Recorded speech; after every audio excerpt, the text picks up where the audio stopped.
I walk a straight line, shackled and chained. Oh, gruesome Gertie is calling my name. There is no mercy in this penitentiary. Just ask the Hillstream Gang, or Angola 3. I'm here for life, I'm here to die. Inside these walls, inside the wire. And when the wolf cries, I know it's over. Oh, bloody Angola. Oh, bloody Angola.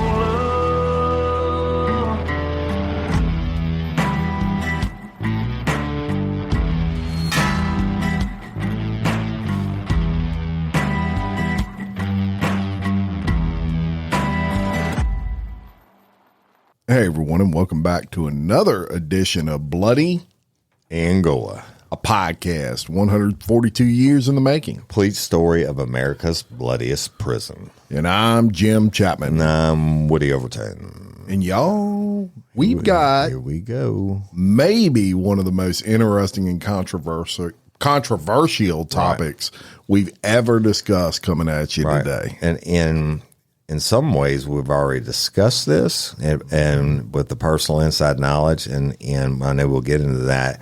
But Jim once again now did himself and put this one together in light of all the recent, supposed clemency hearings and all that stuff. They got canceled, and now we got a new governor in. I'm going to try to be accurate. Yeah. Not that I wasn't, everybody wasn't accurate last time. I'm going on the record saying that. Accurate. But how about when you fixed it and all the national media fixed it? Right? Yes. So, 2 hours later, I go click on the link and it says commute on there. And I'm like, wow, it didn't say that before. All right. So we'll just get into the bloody Angola, and we love and appreciate each and every one of y'all. And thank you, Patreon members.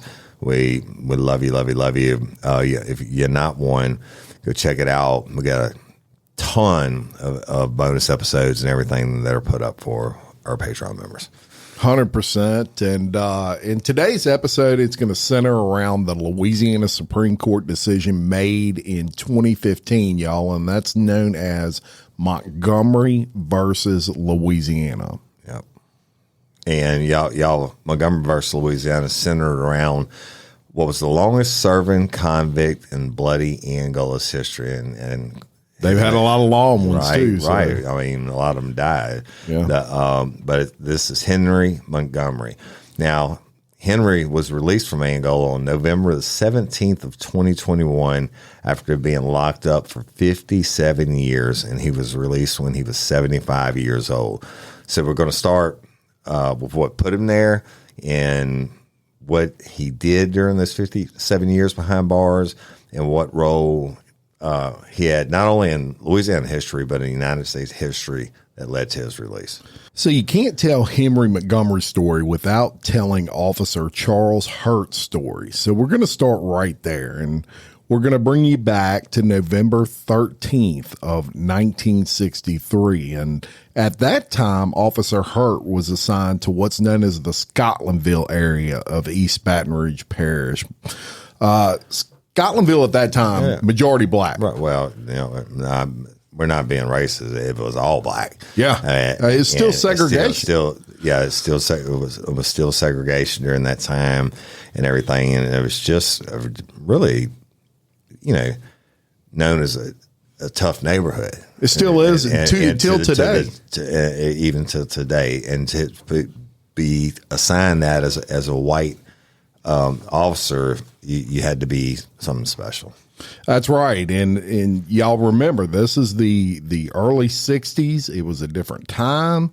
And although Deputy Hurt was a white officer, he respected and he worked well with that community, which quite honestly, y'all, it was rare during that time. As a matter of fact, Deputy Hurt started a junior deputy program for male kids at the Scotlandville neighborhood. And he was even assisted a black mother whose son was serving in Vietnam. And at her request, Well, she was illiterate. yeah, she was illiterate, and at her request, he would stop by her house and he would read her son's letters to her. He would then write her response to her son. So he wasn't your, back in those days, what would be considered a typical white versus black kind of individual. He was well known in that community as being fair. Let's put it that way. And he was a really good family man.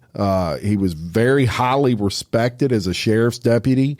He was a great husband to his wife, and they had 3 children.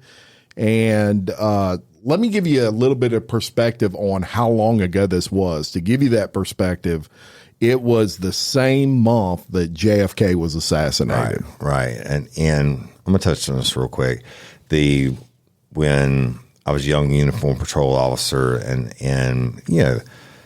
the predominantly the all African American neighborhoods I worked in, the 99% of them I had their respect. And I would get out and talk to them and hang out and stuff like that. But they knew when I came down there, I meant business too. They're the ones that gave me the name of the wool.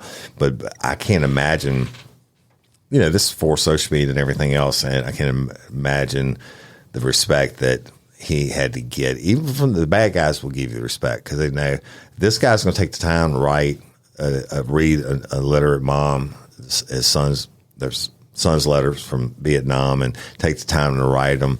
That's a special character, right? Yeah. And that gets around, and so that's right. Let me tell you what happened. So on November 13th of 1963, Officer Hurt was patrolling the Scotlandville area, and he was actually following up on a theft case. And naturally, he probably would respond to the scene, and they told what was stolen, and probably the theft had just happened. And this happened to me, right? You look at who's in the neighborhood, et cetera, and he did the same thing. He's following up on the theft case, and he came across a group of kids who were just hanging around a rec building at the Annie T. Jordan Community Park.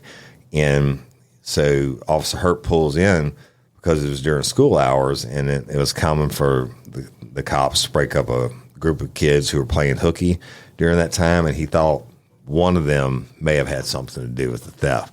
Yeah. So he sees very common during that time. Yeah. It wasn't like now. They see them now. Right. Right.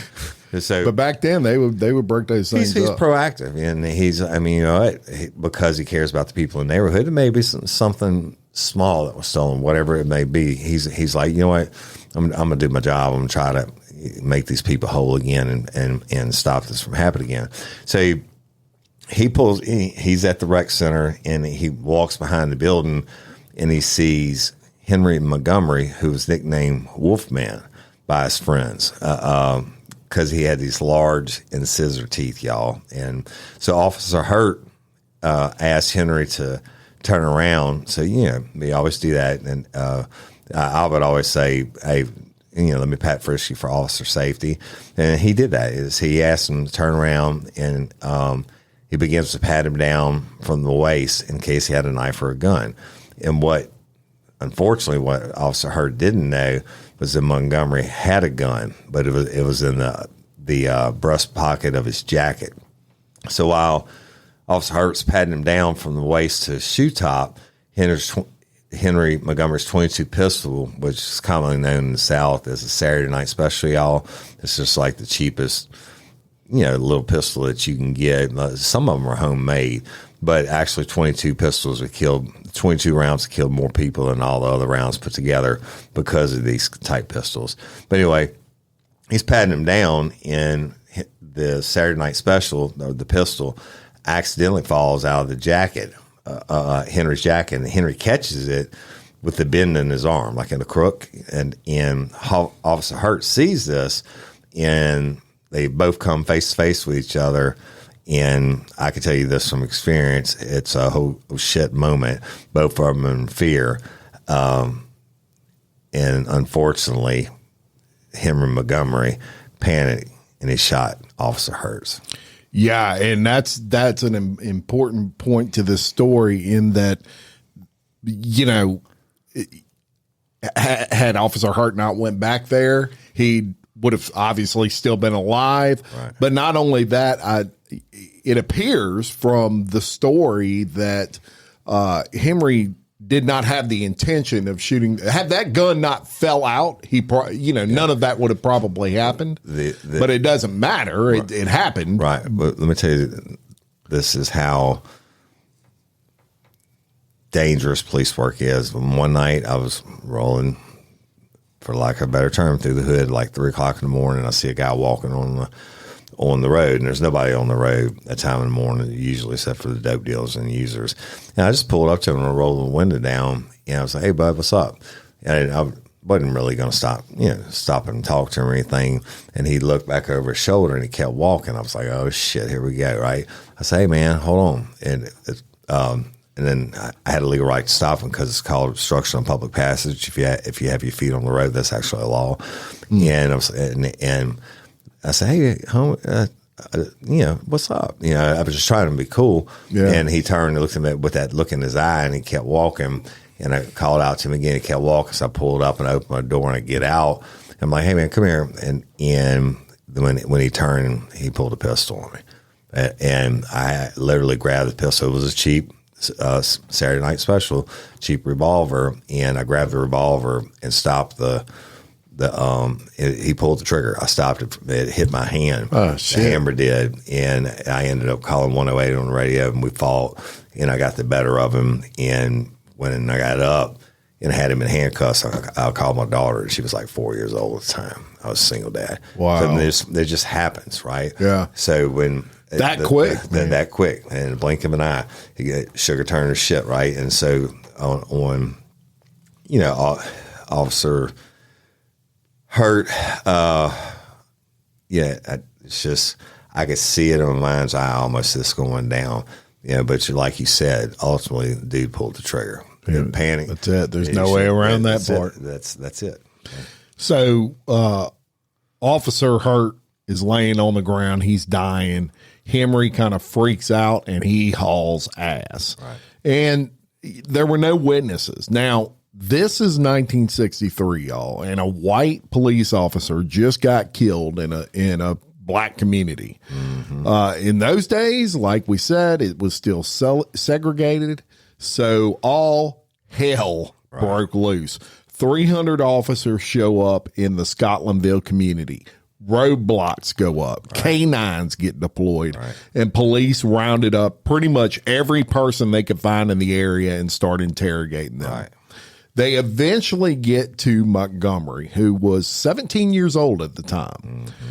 Now, during a search of his house, they found him acting strange, and they're like, he knows something. And I can assure you, not to interrupt you, but when you do this, first of all, there wasn't 300 police officers in Baton Rouge. Every surrounding agency, from East Feliciana Parish to West Baton Rouge Parish to Livingston Parish, whatever, they sent whoever they could. They put the Scotlandville on lockdown, basically. The whole neighborhood surrounded it, and they start shaking the trees, is what you call it, and then say, look, but just like we talked about this officer being a good officer, people, the word on the street, they say the streets talk. Yeah. And the word on the streets would have led them ultimately. They didn't just show up at Montgomery's house and searching for no reason. Right. Somebody said, "Hey, we saw Montgomery running, and we, whatever." Right. Yeah.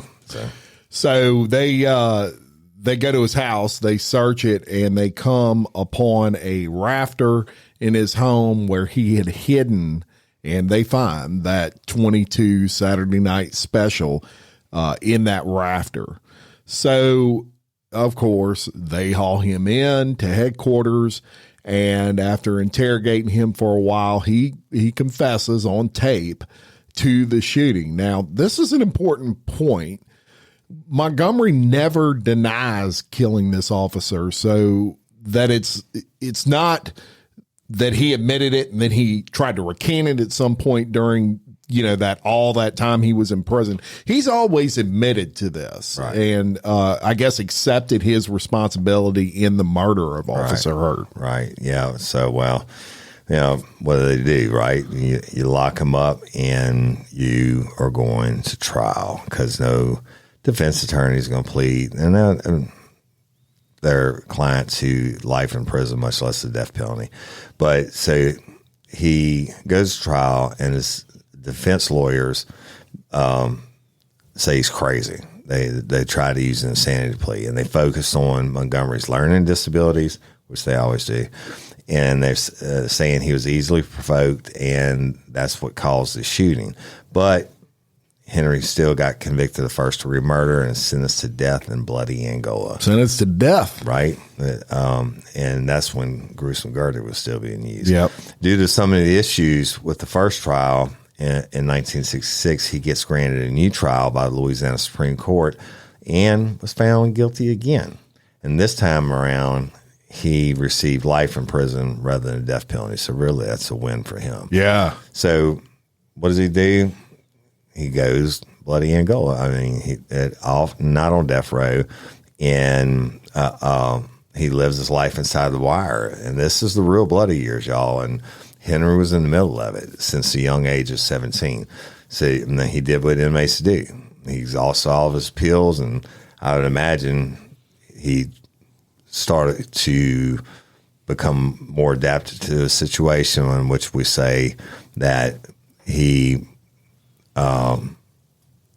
did his time, didn't let his time do him. Yeah. Yeah. But a case in 2012 would change all that. Yeah, it really would. And you mentioned it, Woody. This was during the bloodiest of the bloody years in Angola, the mid 60s.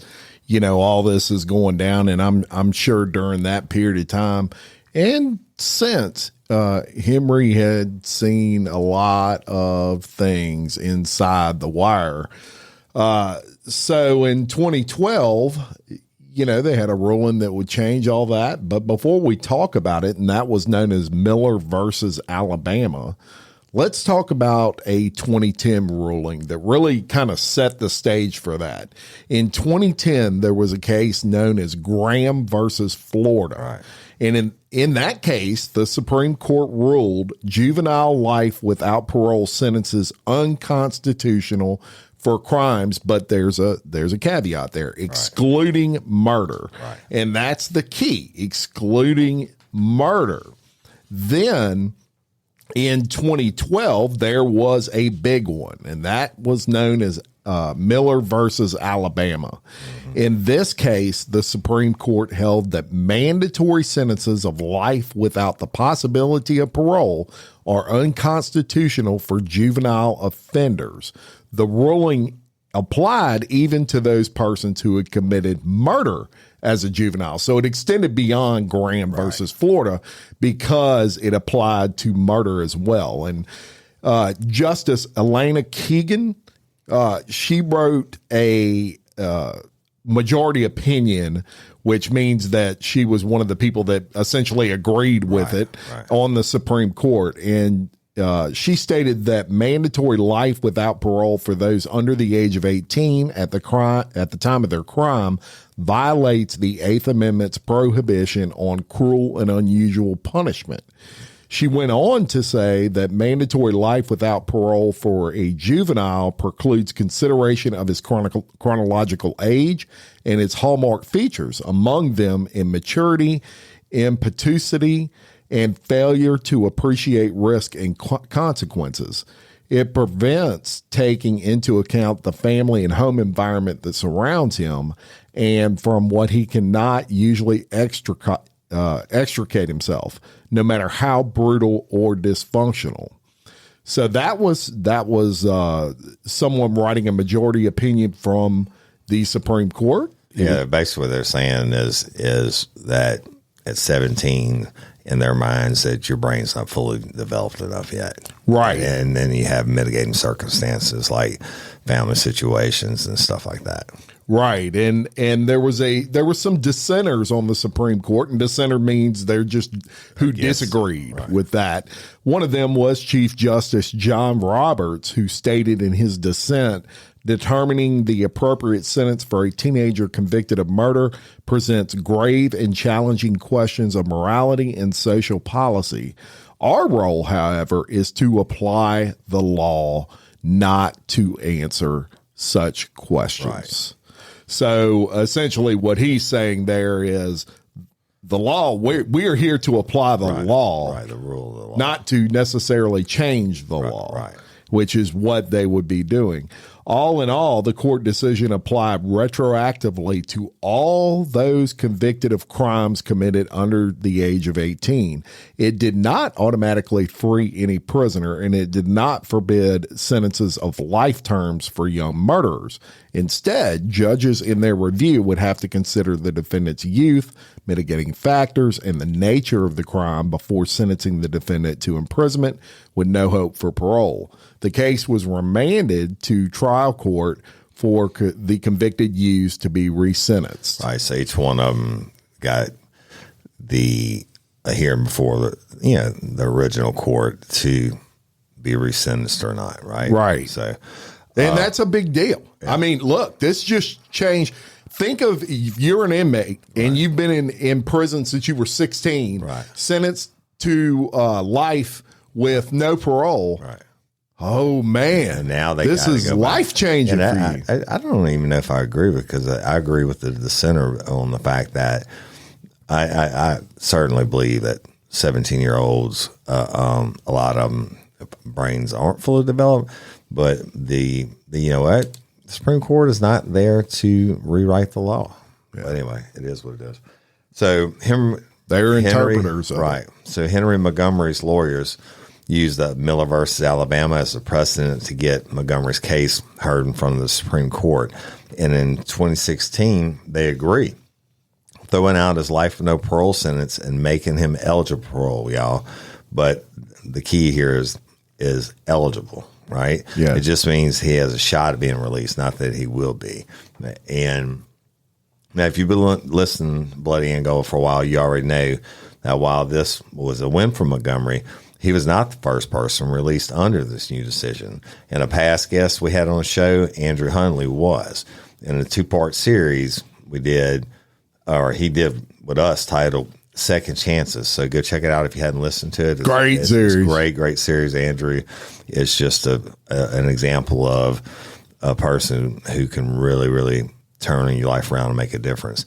But Andrew detailed his release from prison after serving 19 years in Angola and sentenced to life without parole at 15 years old. And here's a clip from the very series where Andrew describes the feeling on the day he was released. My supervisor is a guy named Alan Barton, and June 9th, 2016, his phone rings, and he answers it, and he looks at me, and I could tell whatever the call was about, it was about me. And so I'm wondering, what's this about? And nowhere did it come into my mind, this has something to do with parole. And he's like, okay. And he hangs up the phone. And he looks at me and he says, pack your shit. And in prison, when you hear pack your shit, it's usually one of a couple things, but it could also mean you're going to the cell block. Right. It could mean you're getting swung. The other one is you're going home. But this is how much I didn't allow myself to believe I was going home. I was prepared to go home. You thought you did something wrong. I'm immediately, like, in that split second, what are the things? Do they know I brought a brick of community coffee back to the dorm to give to this old timer? You know, like, what do they know? I got some extra chicken out the kitchen. And he says, you're making parole. And I was just like, wait, what? He's like, the parole board granted you, and you're releasing now. Oh, what? And he's like, and so I lived at the office at the range crew. We were at the lake house at the hog lot, you know, this prison jargon, and I have like 80% of my properties out there because I go back to the dorm to sleep, and then come back to work and work all day.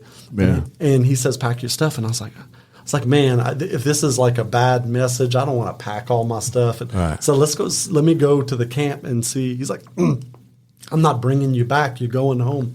So it took me going to the camp and then giving me my release papers to sign before I believed it. And they said, do you want to call anyone? I said, yeah, I want to call my mom.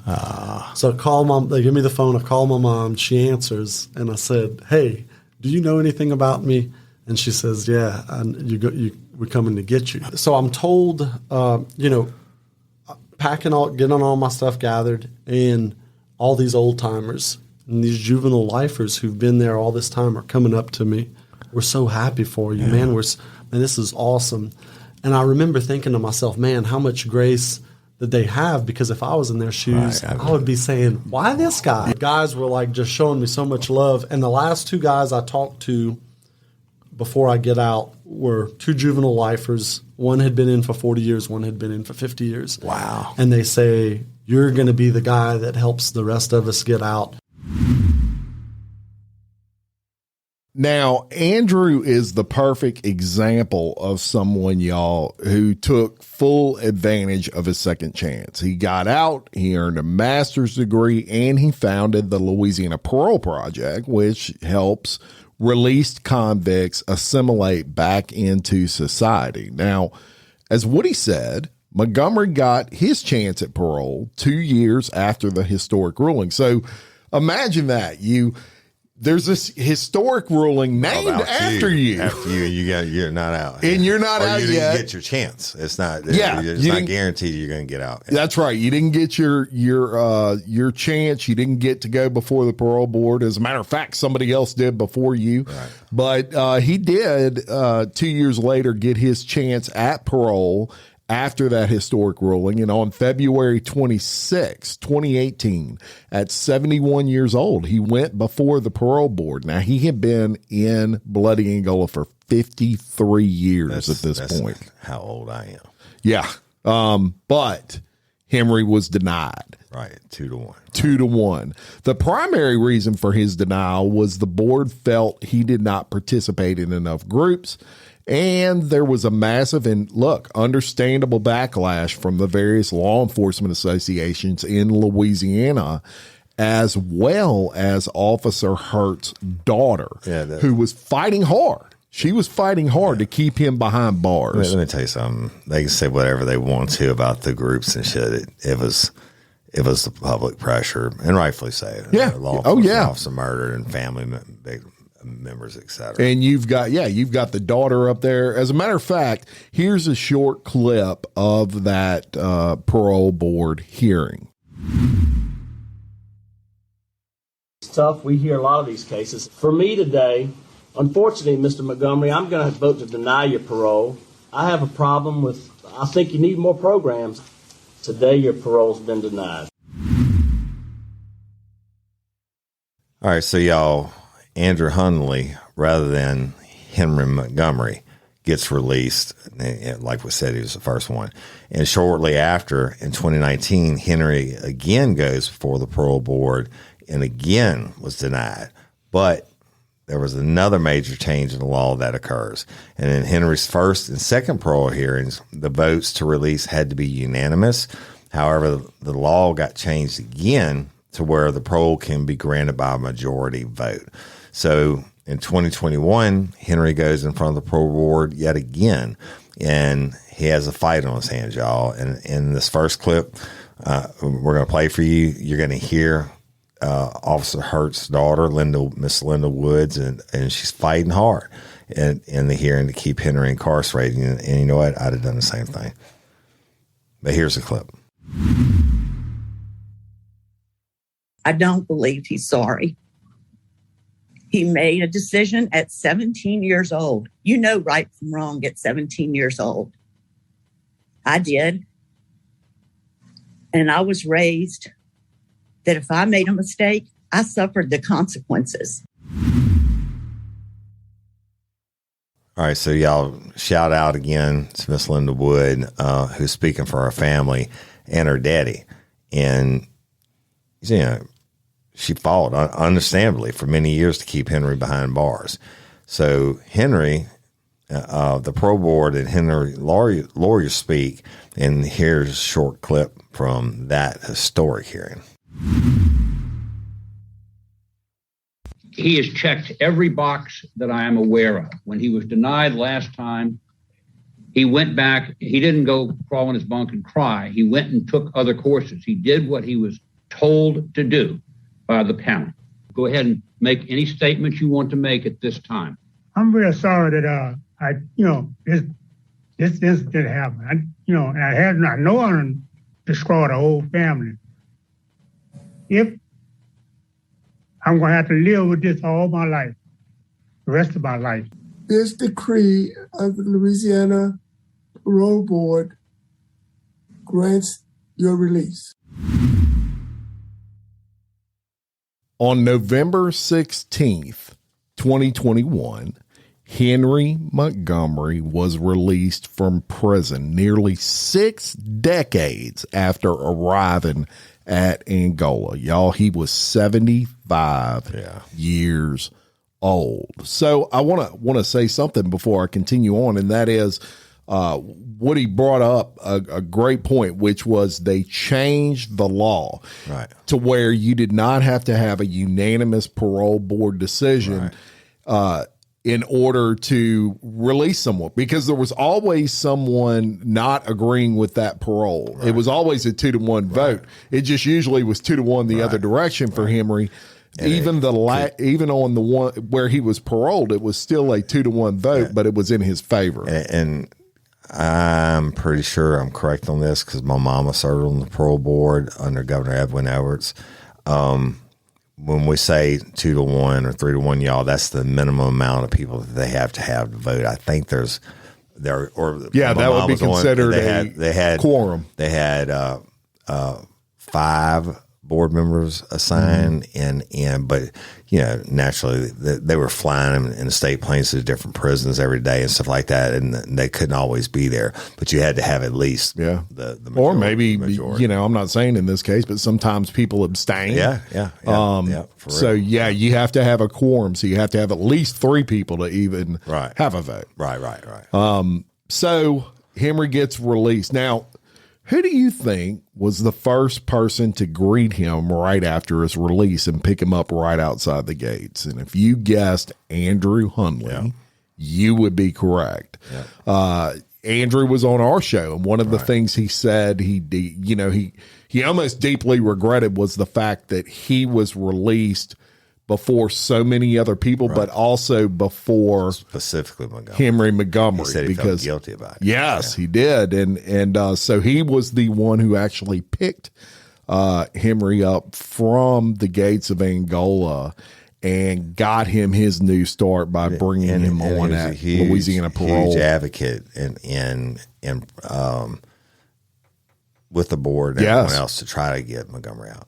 Absolutely. So you may wonder what Henry had been up to since his release. Well, Henry Montgomery spoke about it in 2022 in a video that was actually released by the Louisiana Parole Project. And regardless of what side of this case you're on, if you're human, it's going to pull at your heartstrings. You're right. It's very heartfelt, to be sure. And here's that clip. And this is Henry Montgomery in his own words.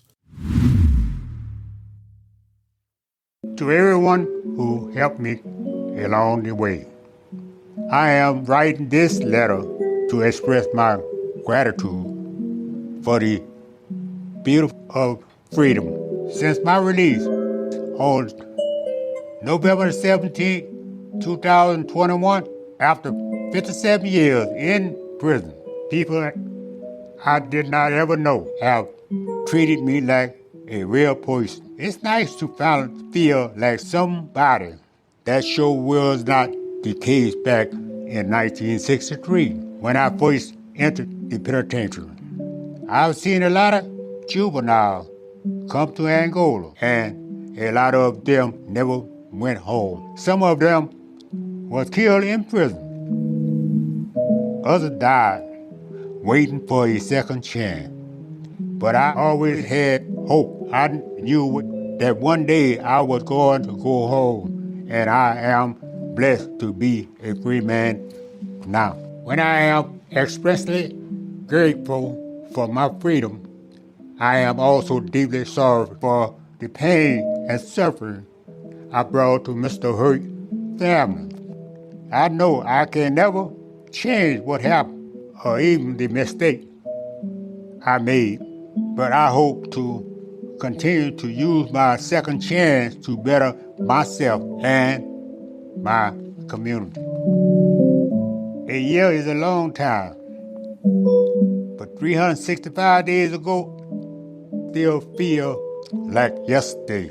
As I walk through these front gates, I remember everybody telling me over the years that I was going to die in prison. I smiled because I finally proved that was all lies. It was a great feeling. The Louisiana Parole Project was like a savior to me because I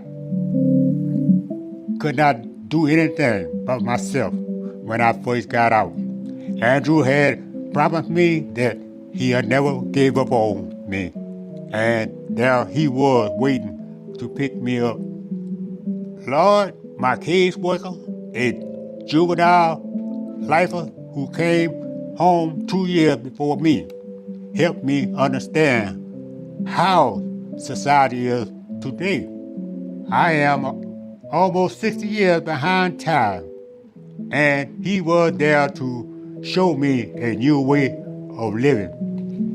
And I appreciate all that Lord had done for me. He showed me what I could do and helped me with what I could not do. Everything had changed.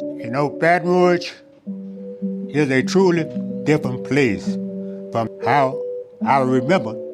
You have to have a helping hand when you get back in society. Everyone at Parole Project had been there for me. I could depend on them. They taught me to take it one step at a time. Now, I'm trying to learn something new every day. I'm glad to see other juvenile lifers like Andrew, Lord, Matt, all who got out before me are doing good things, helping a lot of other people. They have prayed the way for me and prepared a place for me to go upon my release.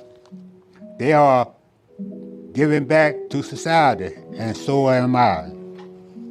Once I start talking with people about my story, they are amazed that I was in prison for such a long time. Most people did not even realize that men are staying in prison that long these days. I lived with a lot of men at Angola for so many years, and I cannot forget them. I've already been back to see a lot of those guys. To say hello and just to give them hope. I always tell them to never give up. I am also thankful to my family who took me places and helped me experience new things. I have come to enjoy walking and looking at all these beautiful scenery. It's nice to travel and go new places. I have been to Washington, D.C. and Montgomery, Alabama, and my kinfolk brought me to the family reunion, and they all showed me love. I am so grateful, so thankful for that. Now, I have my own apartment, and I love my apartment.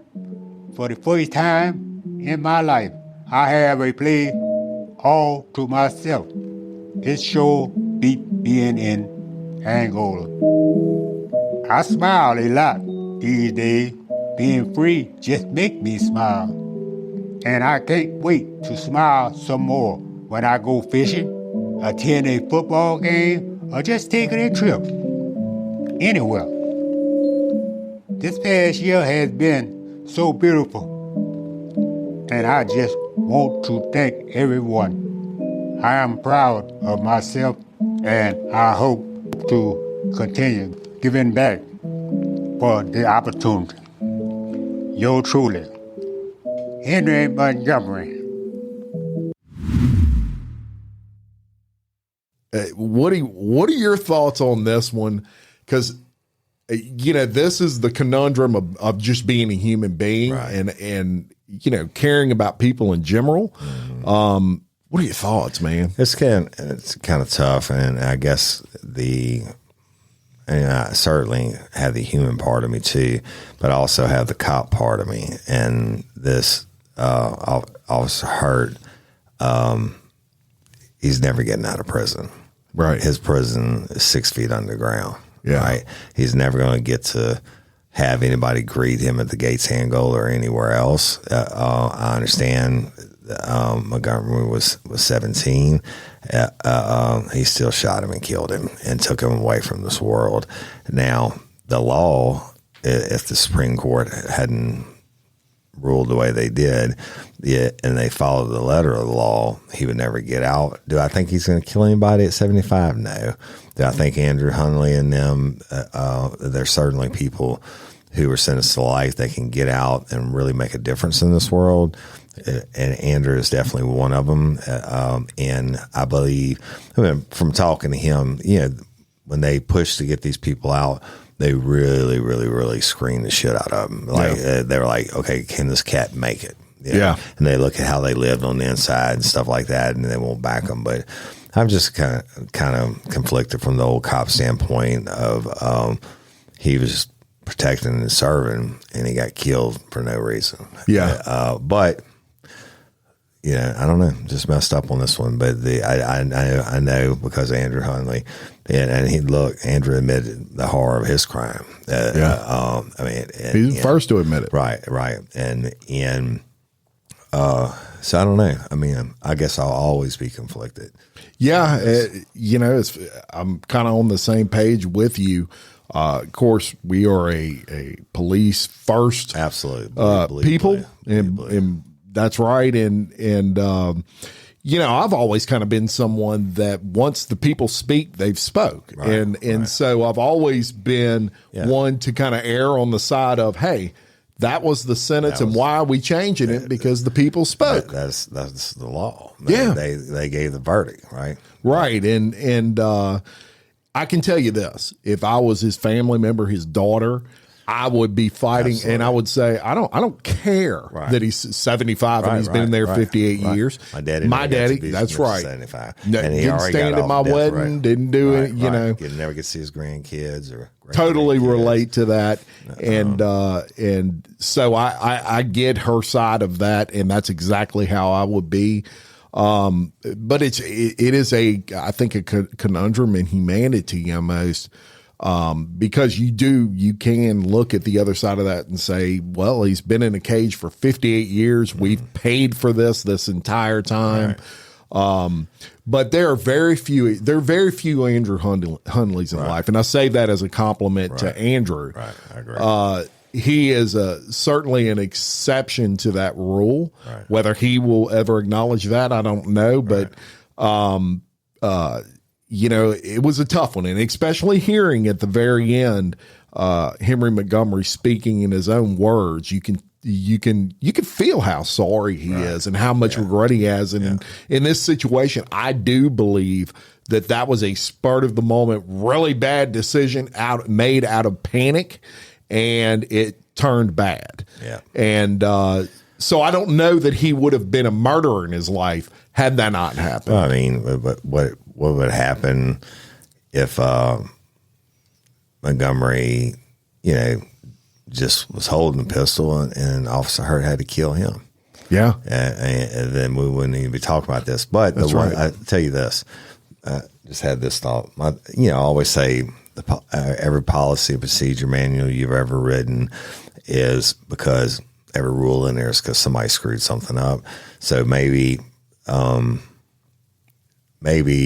reverse my decision a little bit in the courts. Certainly there's some 17-year-olds who aren't mature enough. But nowadays, I don't know. But anyway, they at least have changed the law, and they still have somewhat of a fail system in place with the parole board. They don't have to let him out, as obvious. They didn't let Montgomery out the first 2 times. Right. And so maybe, and the Hunleys of the world who are doing great things now doesn't stop the hurt of the families. No. Yeah, but prayers to all the victims' families. But if this is the best we can do and we can try to improve upon just a little bit at a time, then I'm not totally against that either. Right. And, I think back in my own life, and hell, I'm almost 50. And Woody, there were a lot of times that I turned right when I could have turned left. And if I would have turned left, I may very well be behind bars myself. But I made that right turn instead of that left turn. But I could have turned left. Swim didn't always make the right turn. And my daddy used to say, people would be like, hey, what's Woody doing? And he'd say, well, we thought we were going to have to visit him behind bars. Now he puts people behind bars. That's right. But you know what? So many split-second decisions that it just takes one. Could have ruined my life and a lot of other people. So I tell people, and I've told my kids, I've said you're one decision away from ruining your life at every given moment. That's the truth. So you have to be cognizant of your response to everything. Right. And you really do. Yeah. It's a sad thing because we are humans and we're going to make mistakes. Right. Unfortunately for Henry, his mistake cost someone else their life. Yeah. Yeah, well, and you can't get that back. Unfortunately for us, hurt. As well. Henry's mistake cost him his life. But absolutely. Great anyway, point. Great episode. We told y'all it'd always be something different. We got some great stuff coming up, y'all. We were actually finally going to go ahead and schedule. Well, you know what? Maybe I want to say it out loud. I told the person who was doing it, and I told him, I say, hey, man, and I said his name because I've known him my entire life. I say, hey, man, I said, all the people I put up there. He said, don't worry about it. Woody the bad one's locked up. I said, I know, motherfucker, but he might be a trustee. And be like, you know what? I just did 10 years to get trustee, but there comes that sumbitch down the wall. I'm going to go punch him upside his head, right? That's it. Stick a broomstick up your ass. So I got Jim Chapman. That's right. I hit him off. Anyway, I love y'all and thank you for listening. Y'all, please continue to like and share the #1 history podcast in the world this year because of y'all. Yeah. And we're growing every day, no doubt about it. Jim Chapman is just absolutely phenomenal with these stories. I can't not take any credit for he can. him putting them together and everything. But and if there's something that y'all want to hear, that you have personal knowledge of or whatever, like when Lieutenant Donald Duck Sharp came on, that's a good one. let us know. Yeah, we'd love to hear and just shoot us a message through Facebook and if it's something about Angola you want to know about. I know some people wanted to know, and I maybe I'll get Woody to do this one day, but we'll do an episode on DCI or something. Oh, yeah. There's some people that listen to us that work at DCI. Yeah, absolutely. Shout out to all the correctional officers and the support staff and the classification officers and the wards. Hell, I know all those guys. Yeah. And Swim won't tell stories about you, so don't get worried. You know who I'm talking about, too. But they are the ones, and people just think of them like running cops or security guards. No, bro, that is a professional. No, I'm not saying some of them are shitty because they are, but the majority of them are true professionals. Yeah, and you think working on the streets dangerous, which it is. How about working where? Like bloody Angola, where it's full of murders. Yeah, you're surrounded by convicts 24/7. That's it. Yeah, so, you're right. All right. Thank y'all for listening. Much love. And until next time, I'm Jim Chapman. And I'm Woody Overton, your host of Bloody Angola, a podcast 142 years in the making. Complete story of America's bloodiest prison. Peace. Good one.